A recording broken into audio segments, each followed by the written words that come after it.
नमस्कार।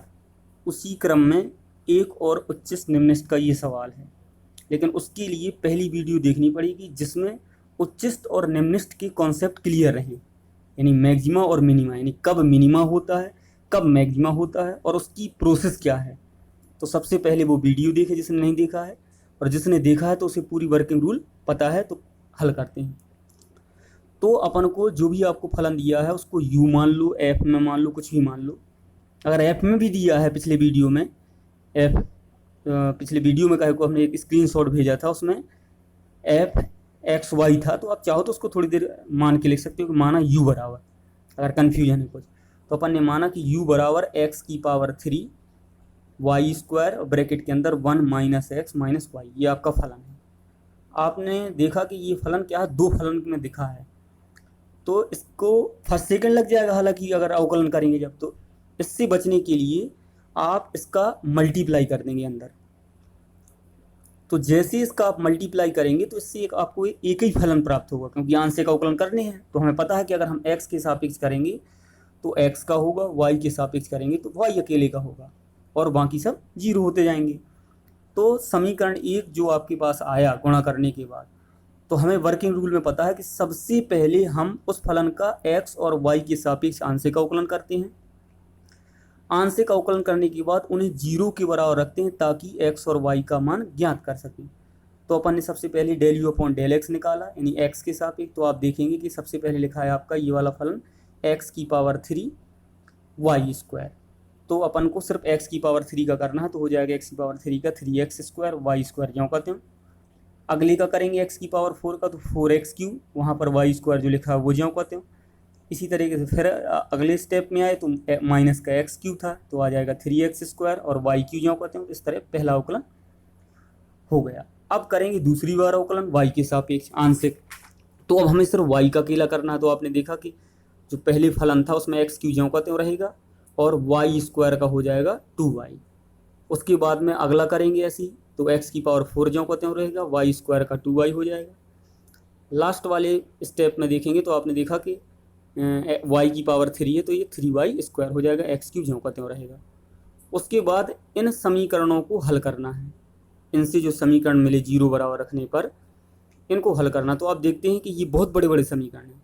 तो आप पहले से भी पढ़ चुके हो कि अगर कोई चीज़ कॉमन है तो उसको हटा दिया जाता है। जैसे अपने पास है 4x प्लस 2y बराबर 0, ऐसा कोई समीकरण है तो आप 2 का कॉमन ले सकते हैं। उसी प्रकार से आपने देखा कि पहले वाले में X square Y square common आ रहा है पूरे समीकरण में से, और दूसरे वाले समीकरण में आपका x की पावर 3y आ रहा है। तो हटा के आप देखेंगे तो समीकरण नंबर 2 और समीकरण नंबर 3 जो मिलेगा आपको हल करने के लिए मिल जाएगा। तो इसे आप विलोपन विधि से आसानी से हल कर सकते हैं। हल करने पे आप देखेंगे कि x का मान 1/2 आया, ये मान रख देंगे तो y का मान 1/3 आ जाएगा। उसके पश्चात अब हमें जैसे हमारे मान निकल आते हैं तो हम कुछ सिंबल निकालते हैं, जैसे r, s और t। तो r निकालेंगे तो r का मतलब होता है कि x के सापेक्ष 2 बार अवकलन। तो अपने पास एक बार अवकलन पहले से है तो इसका आप x के सापेक्ष फिर से कर दोगे। तो आपका लिखा है 3x स्क्वायर, पता ही है x का करना है, तो ये हो जाएगा 6x, और y स्क्वायर ज्यों का त्यों रहेगा। ऐसे ही आप r निकाल लेंगे। r निकालने के बाद फिर s निकालेंगे। s पिछली बार कई लोगों को कन्फ्यूजन हुआ था। s में क्या किया जाता है कि या तो x वाले फलन जो x है ये, इसका y के सापेक्ष अवकलन कर दो पूरे का, या इस y वाले का x के सापेक्ष अवकलन कर दो, तो आपका सही आंसर आएगा दोनों में। तो आप क्या करेंगे, इस चाहे y वाले को उठाया, x वाले को उठाया और y के सापेक्ष किया, तो आपने देखा 3x स्क्वायर ज्यों का त्यों रहेगा, और y स्क्वायर का हो जाएगा 2y। तो इधर आ जाएगा आपका s में 6x स्क्वायर y। इसी तरह से फिर अवकलन कर देंगे तो s का मान निकल आएगा। t का मतलब होता है कि y वाले फलन का 2 बार अवकलन। तो 2 बार अवकलन करने के बाद आपको इस तरीके से एक समीकरण प्राप्त होगा। अब आपको पता है कि इन बिंदुओं पर जो x और y के जो मान प्राप्त हुए हैं, इन बिंदुओं पर आर एस टी का मान ज्ञात करते हैं। तो आप रख के देखेंगे, कैलकुलेशन करके देखना। r का मान -1/9 आएगा, s का मान -1/12 आएगा, t का मान -1/8 आएगा। उसके बाद में R T minus S square देखते हैं। R T minus S square को जैसे सॉल्व किया तो आ रहा है 1/144, जो जीरो से बड़ा है। अब जब R T minus S square zero से बड़ा है होता है तो आर कंडीशन बताती है कि फलन उच्चिष्ट होगा कि निम्निष्ठ होगा। तो आपने देखा कि आर छोटा है, इसलिए आर छोटा इसलिए क्योंकि आर कैसा है, माइनस का है, इसलिए ये दिया गया फलन कैसा है, उच्चिष्ट है। अगर आर बड़ा होता तो निम्निष्ठ होता। ये चीज़ ध्यान रखनी है तीनों कंडीशन नीचे की, कि R T minus S square तो बड़ा रहता है दोनों में, चाहे उच्चिष्ट हो चाहे निम्निष्ठ हो, लेकिन आर छोटा है तो उच्चिष्ट है और आर बड़ा है तो निम्निष्ठ है। लेकिन यदि R T minus S square आपका छोटा आता है, यानी ऋणात्मक, इसका आंसर -1/144 होता, तो ये आपका ना तो उच्चिष्ट होता ना निम्निष्ठ होता।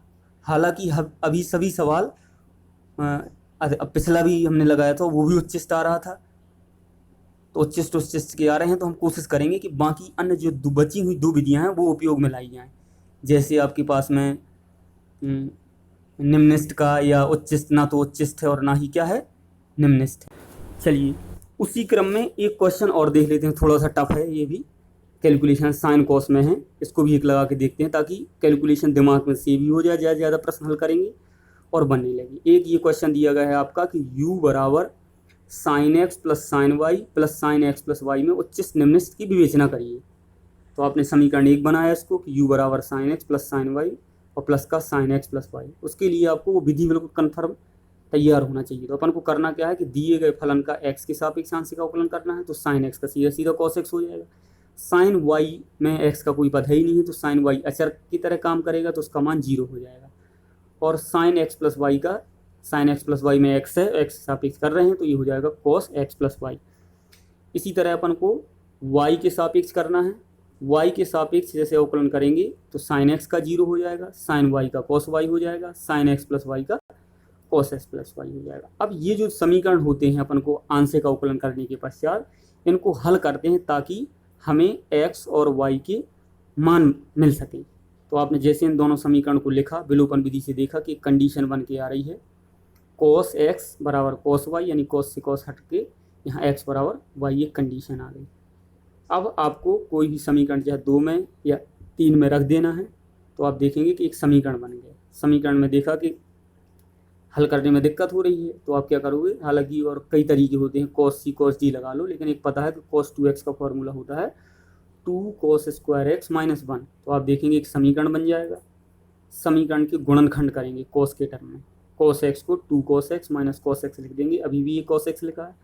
इससे आपको 2 गुणनखंड प्राप्त होंगे। एक में cos x का मान 1/2 आएगा, एक में cos x का मान -1 आएगा। तो आप देखेंगे कि cos x में 1/2 का मान होता है किसमें, π/3 में, और cos x में -1 जो आया उसका मान होता है क्या, पाई। आपको ये कंडीशन पुरानी दी गई थी कि x और y के मान बराबर बराबर हैं, तो आपको पॉइंट ही पता होंगे कि अगर हम पाई लेंगे तो पाई मिलेगा, π/3 लेंगे तो π/3 मिलेगा। इसका मतलब हुआ कि दोनों पॉइंट x और y की एक जैसे हैं। तो इसके लिए अपन क्या निकालेंगे, फिर वही पॉइंट निकालेंगे r, s और t। r, s, t निकालने के बाद तो r निकाला, r का मतलब होता है इसी फलन का पहले जो x के सापेक्ष कर चुके हैं इसका फिर से x का बार अवकलन, और t का मतलब होता है इस फलन का y के सापेक्ष 2 बार अवकलन। तो ये तो आसानी से हो जाएंगे। और फिर हम बार बार आपको यही बता रहे हैं कि जो s है उसका मतलब होता है कि चाहे इसका उल्टा, मतलब x का y के सापेक्ष कर लो, चाहे इस y वाले फलन का x के सापेक्ष कर लो। तो जैसे भी हम चाहे इसका नीचे वाले का करके देख ले, cos y का है, अब y के सापेक्ष है, ये पहले से ऑलरेडी, तो इसका x के सापेक्ष करेंगे तो cos y का होगा नहीं, 0 हो जाएगा, और इसका cos x प्लस y का होगा क्योंकि इसमें x है, तो इसका हो जाएगा माइनस का साइन x प्लस वाई। अब बिंदु पर चेक करेंगे तो बिंदु पाई लिया, तो आपने देखा कि साइन 1 पाई 2 पाई इन सब की वैल्यू 0 होती है, तो r भी 0 हो जाएगा, s भी 0 हो जाएगा और t भी 0 हो जाएगा। इस कंडीशन में आप देखते हैं कि R T minus S square का मान 0 आया, तो हमारी लगभग वो तीनों कंडीशन में से कोई भी कंडीशन पालन नहीं हो रही, इसलिए इसमें कुछ कह नहीं सकते अपन। अब बिंदु जीरो नहीं, बिंदु π/3 पर चेक करेंगे। तो आप त्रिकोणमिति फलन से देख लें कि ये r में रखेंगे तो साइन π/3 की वैल्यू होती है √3/2, और साइन 2/, ये पाई बाई थ्री रखेंगे दोनों की जगह, तो 2π/3 उसकी भी वैल्यू होती है √2। तो आप जब चेक करेंगे तो r का मान -√3 आएगा, s का मान -√3/2 आएगा, और t का मान भी -√3 आएगा। अब RT - s² निकालेंगे तो उसमें देखा कि ये 9/4 आया, मतलब धनात्मक है। जब ये धनात्मक आए तो फिर r बताएगा कि उच्चस्थ है निम्नस्थ है। तो आपने r में चेक किया था कि यहाँ पर जो r का मान है ये √3 है, यानी ऋणात्मक है। ऋणात्मक है तो इसका मतलब हुआ कि 0 से छोटा होगा, और 0 से छोटा होगा यानी जब छोटा है तो फलन कैसा होगा, इन बिंदुओं पर उच्चस्थ। अगर r बड़ा होता तो निम्नस्थ। असुविधा के लिए खेद है, ये भी उच्चस्थ का पड़ा।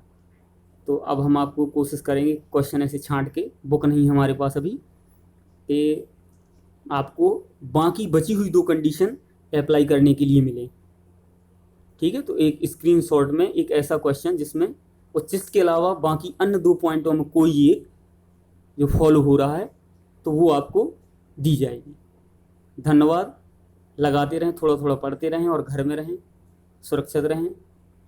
इससे हमारी भी एनर्जी बढ़ी रहेगी। थोड़ा जवाब दोगे आप जब सही सही, तो हम भी थोड़ी मेहनत करेंगे। और बाकी धन्यवाद।